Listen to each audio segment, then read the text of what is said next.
welcome back to the deep dive. We're jumping into some really fascinating material today, taking a step back into ancient texts to look at this really profound idea that God sees everything. Yeah. And what struck me reading this is how it seems to blend this incredibly severe justice with a kind of surprising mercy. It's quite a mix. It really is. And we're focusing today on the book of Ezekiel, chapter 9 specifically. Right. Which gives this powerful, almost startlingly vivid picture of divine justice.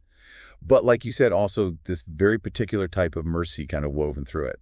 So our mission today really is to unpack this vision. Exactly. Unpack this complex vision and try to understand, what it's saying about accountability, about faithfulness, especially when the idea is that nothing gets missed. Nothing's hidden. Okay, so let's dive in. How does this vision actually start? What's the scene Ezekiel sees? Well, it begins pretty dramatically. There's this loud cry. Ezekiel hears it, summoning the executioners of the city. Executioners. Wow. Yeah, and they each have a destroying weapon. Then he sees 6 men. They come from the upper gate, clearly, ready for something destructive. Okay. But then there's a 7th figure with them, very distinct.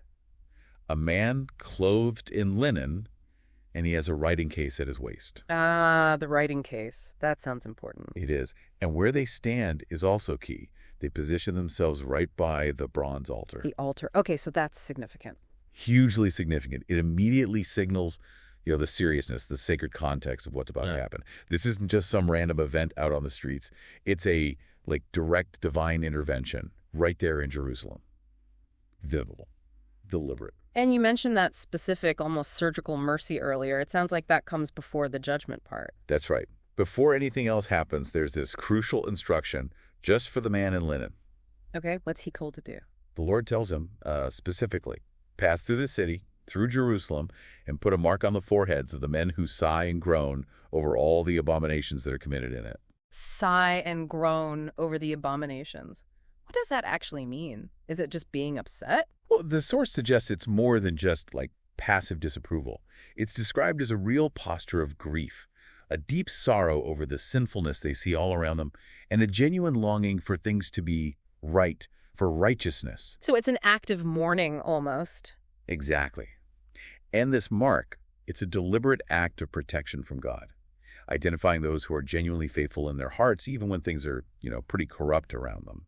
It's a discerning mercy applied first. Okay, so the marking happens first, but then the mood shifts pretty drastically, right? What are the instructions for the other 6 men, the executioners? Yes, it shifts hard. The instruction to them is, it's chilling. It's explicit. Sure. Pass through the city after him and strike. Your eye shall not spare, and you shall show no pity. Wow. No pity. None. And the command covers everyone.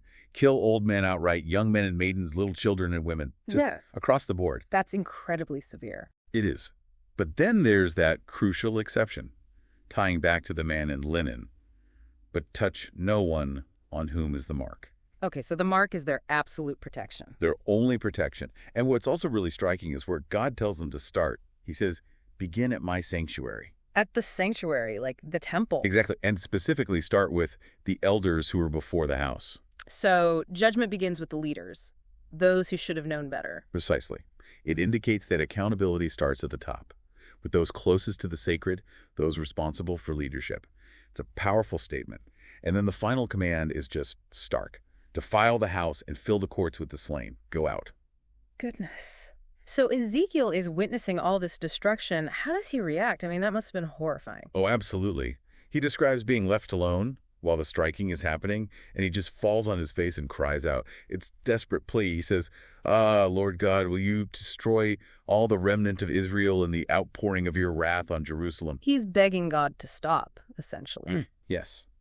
And God's answer is, it's direct. It's unsparing. He tells Ezekiel, the guilt of the house of Israel and Judah is exceedingly great. The land is full of blood, and the city full of injustice. So God points to the sheer scale of the sin. He does. But then he highlights the core issue, the mindset that led to this. He says, for they say, the Lord has forsaken the land, and the Lord does not see. Ah, so they thought God wasn't paying attention. Right. Or didn't care. Exactly. Which is the direct opposite of the whole point of this vision that God does see. He sees everything. Right. That's the central theme we started with. And God reinforces it right there. He says, as for me, my eye will not spare, nor will I have pity. I will bring their deeds upon their heads. It's about direct consequence. And how does the vision wrap up? It concludes pretty soberingly. The man in linen just comes back and reports, "I have done as you commanded me." Mission accomplished, essentially. Wow, okay. So, walking through that whole scene, it's intense. It definitely pushes back on maybe simpler ideas about, just grace or just mercy.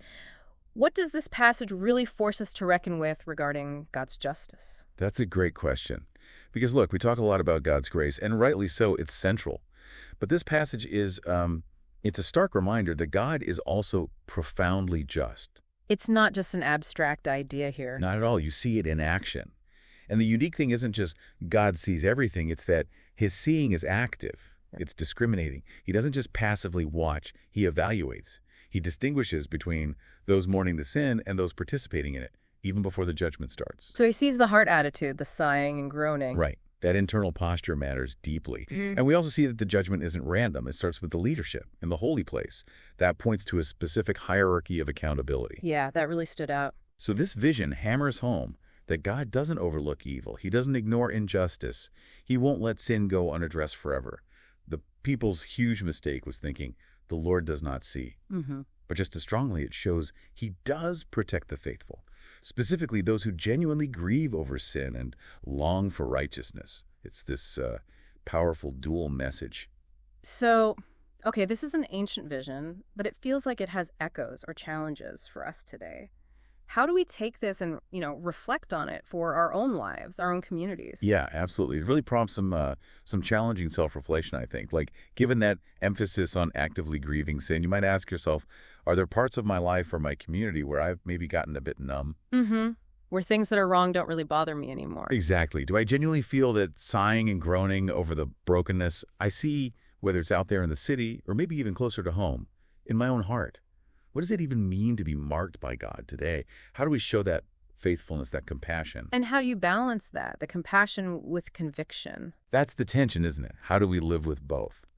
And maybe the most direct question is, where is God calling you specifically to stand up for what's right, knowing what we've just discussed? So the call is really to live as people marked by that mercy, but also shaped by that justice? I think that sums it up well. Yeah.